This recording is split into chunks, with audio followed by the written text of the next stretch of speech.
Hey guys, welcome back to Andy's Dinosaur Reviews, and today we are back with yet another brand new Mattel Jurassic World Rebirth release. We've got one of the Wild Roars this time. This is the Utahraptor, and this is a species that we have been wanting in the Mattel line for a very, very long time. So I'm extremely excited to now have it in the line. You can see, as far as the packaging goes, pretty much the standard. We have the Spino here in the corner, which we already have taken a look at one of the Spinosaurus here on the channel. If you happen to have missed that review, go check it out. We do have a review up for the Spinosaurus Danger set. But you can see here on the back another shot of the Utahraptor, as well as some images down here showing off the rest of the Wild Roars, which all will be up here on the channel very, very soon. So let's pop this out of the box and check it out. So here is our Utahraptor, looking really, really quite cool, and by far I would say one of the best Mattel sculpts that I have seen so far, especially when it comes to the feather detail. And it is just in general so exciting to have a fully feathered raptor in the Mattel line. We don't get very many feathered dinosaurs in the line, every once in a while, but this one is definitely really quite exciting overall. If we bring it in for a nice closer look, you can see starting up here at the head sculpt, you've got some nice skin texture starting in the snout, of course. You can see the nostrils sculpted out.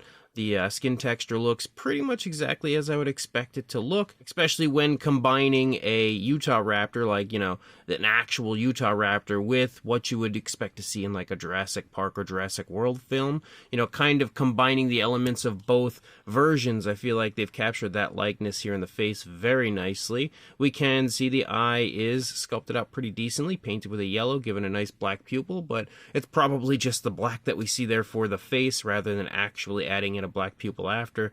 Odds are it was probably just the yellow with like a little opening there in the middle for the pupil. But you can see the white there underneath the eye, just giving a little variation of color here to the face. We also have the black for the lower jaw, same type of skin texture. The inside of the mouth looks pretty good. We've got the tongue sculpted very nicely, textured very nicely. You can see the pinkish tone in there looks pretty decent. We also have a gloss coat, of course, to give it that nice saliva-like look. And we do have pretty darn nice looking teeth. As you can see, they do have a nice, fairly genuine sharp look to them because they are that newer material where they're kind of softer, more rubbery, so it allows them to give them a sharper look without actually being dangerous. We can also see, again, on the side of the mouth there, where the mouth is open and the skin is stretching, you can really see that gloss coat right there. The only thing I can say I'm not a huge fan of is how big the piece for the teeth is here on the lower jaw, because it is extremely obvious. I think they should have applied some kind of like pinkish tone out there around the teeth. Would have been nice for this one, but it is what it is. As you move up here into the top of the head, you can see some of the feathers picking up. You can also see a very nice orangish tone pick up, and then you have like a little crest of feathers there kind of leading off of the back of the head, which definitely looks pretty cool. As we lead down, the feather detail on this is absolutely fantastic. I would say the feather detail on this raptor is some of the best fine detail I've seen from Mattel so far. We also have more of that black leading down from the lower jaw into the throat, but very quickly disappearing as you lead down.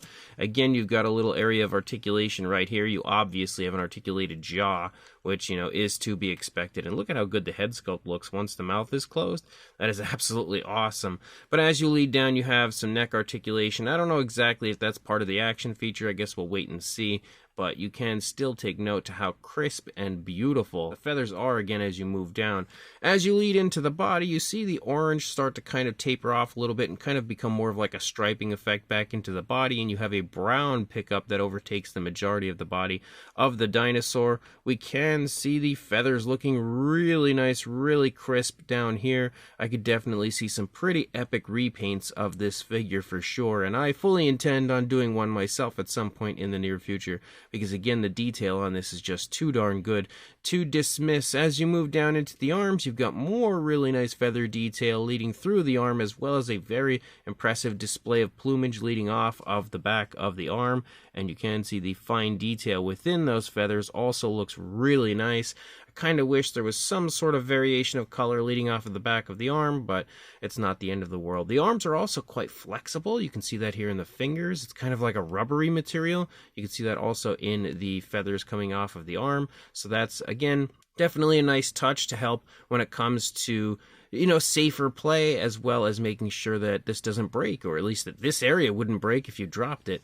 But what that also does is allows the nails to look so much sharper, which you can see. That is a massive improvement. If only they could figure out a way to do that with the claws on the feet, because that looks super, super nice. Again, those claws on the hands look awesome. You can also see some scoots moving down the fingers. We obviously return to a skin texture as you lead down into the hand. You could take note to some scales and everything right there. We do, of course, have arm articulation forward and back, and also out away from the body, which is all very, very smooth. As you lead back into the body, you can see the feathers sort of take a little bit of a different shape as you move to the underside of the Utahraptor. You have just kind of like wavy, almost emu-like feathers down here, but obviously much more impressive plumage as you lead back up into the body. As you lead back, you can see some more insanely nice looking feather detail leading down through the thigh. And look at, again, the fine detail within the feathers is extremely impressive. I feel like Mattel does not get near enough props when it comes to how good the fine detail is on their sculpts. That is super, super impressive. Definitely a big bulky leg, though. I will say that it absolutely looks a little bit chunky as you move down, but the feathers do disappear as you lead down into the calf. We have a very big and bulging calf muscle right there, and as you lead into the foot, you can see some scoots moving down the toes. The claws sculpted nicely, but sadly unpainted, which is definitely upsetting. I really wish for a Utahraptor we had painted claws. Of course, it's one of those instances where we could just paint them ourselves, but we really shouldn't have to. There is a little bit of a satin shine kind of to the nails, though, which is nice to see, and yes, you can see a dew claw is present as well. The skin texture and everything throughout the foot and lower part of the leg looks really good.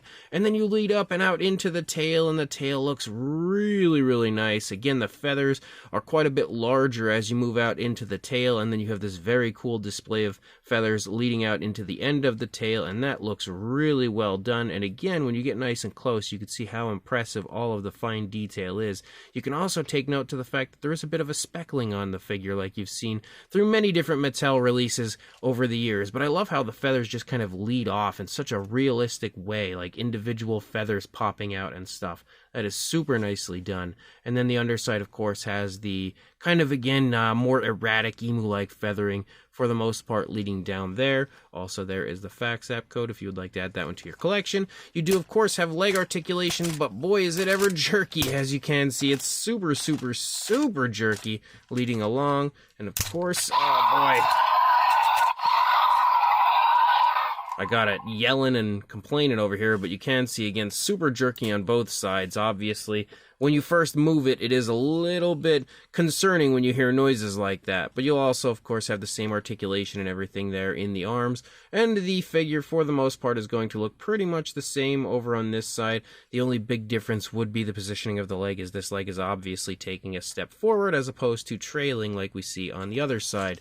But that is definitely a very, very nice looking Mattel release, and wow, it's probably, in my opinion, their nicest raptor yet. As far as a size goes, for a length from the snout to the tail, you're looking at about 12¼ inches, maybe just shy of 12¼ inches, or around 31 centimeters. And then for a height, now of course you could make it stand up a lot taller, but in the position it's currently in, about 4¾ inches, or just shy of about 12½ centimeters. For a size comparison, there is Mr. Papo T-Rex, the Attack Pack Colovosaurus, Robert Muldoon, and the Collect A human being next to our Utahraptor, and as you can see again, it's pretty much exactly where you would expect it, sitting in the Wild Roar size range, so no real surprises as far as this one goes. Then for another comparison that I feel like would be a fun one, we have a Mattel Velociraptor stepping in next to the Utahraptor, and very clearly you can see a pretty massive difference in size. We've also got the old Kenner Utahraptor basically resting its arm on the head of the Mattel Utahraptor, but also showing you that the sizes between these two are drastically different. The older Kenner version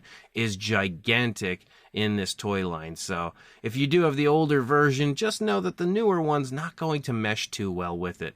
And then we've got just one more comparison with a standard Wild Roar, again, comparison, showing you that this Utahraptor is definitely right there in the same similar size range as your usual Wild Roar figures are. As far as the action feature goes,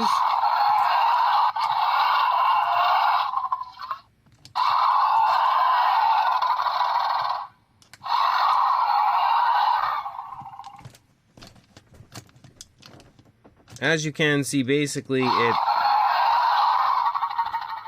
has a head and jaw that is controlled by the tail, and when you move it down, it snaps.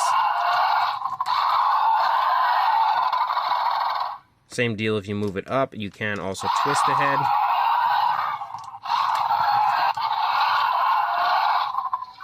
There's definitely some pretty fun noises. I would have liked to have heard maybe a little bit more of like a bird-like kind of sound. Like, I just feel like they're just more generic roars than anything, but it's okay for what it is. So obviously we can see the neck articulation is associated with the tail. Obviously the jaw articulation is as well. And I did notice that there is also a swivel spot right here on the tail. So just a little bit extra articulation for the figure on top of everything. So Mattel absolutely did a great job on this, especially when it comes to the sculpt. This Utahraptor may have one of the nicest sculpts from Mattel that they have ever released. The feather detail on this is beyond impressive, and there is so much feather detail on it. And when you look at it, you know, from afar, it may not look all that impressive. I mean, it does look still quite impressive, but it's not until you get nice and close and you actually inspect the feathers that you can see that they've even added in fine detail to the individual feathers, which again really quite impresses me. Not every single feather has it, but for the most part, as you move through, you will again see quite a bit of fine detail within the individual feathers as well, which looks really good. The feather detail is also extremely crisp and just pops on the sculpt in the best way possible, again, making this a perfect candidate for a repaint. On top of that, you also have some pretty fun articulation as well as some pretty fun action features with some pretty cool noises, you know, which is always fun. That's definitely something that is pretty much the standard for the Wild Roars. And you've got a pretty interesting color scheme. I really quite like the oranges used on it, especially when it comes to the way that the oranges play off of the black face. I think that's a really nice touch. And then again, the fact that the orange kind of tapers off and then we have more of a brown body, and those two tones of color play off of each other quite nicely. The only thing I really wish we would have had would have been painted claws. But it is what it is. I'm pretty much used to it at this point when it comes to Mattel and their lack of appreciation for the claws of their dinosaurs. But overall, it is still a very nice figure with some nice upgrades from older Mattel releases like sharper teeth and sharper hand claws at least. So if you are interested in picking this one up, I will include a link in the description to where you can grab it from Walmart.com, but I actually got this one from my good buddy Jonathan. He actually scored this one for me in Canada and sent it to me. It just happened to show up on Walmart pretty much the day before it actually arrived here, or maybe 2 days, I don't know. So I do have one coming from Walmart as well, but I'm actually going to use that one as a repaint. But I did want to give a shout out and a thank you to him, and also let you guys know that he actually has a really cool prototype group. You can see right here, if you have Facebook and you are interested in enjoying some incredibly cool prototypes, you can check out his prototype group on Facebook, where you'll find all sorts of different images of prototypes from Godzilla to Jurassic World. So lots of insanely cool stuff on his Facebook group. So check that out. Again, I'll include a link in the description. I will also include a link to the Utahraptor itself, where you can purchase it on Walmart.com. So make sure you do that, and of course, like, comment, and subscribe, and I will see you in the next review. Thanks for watching.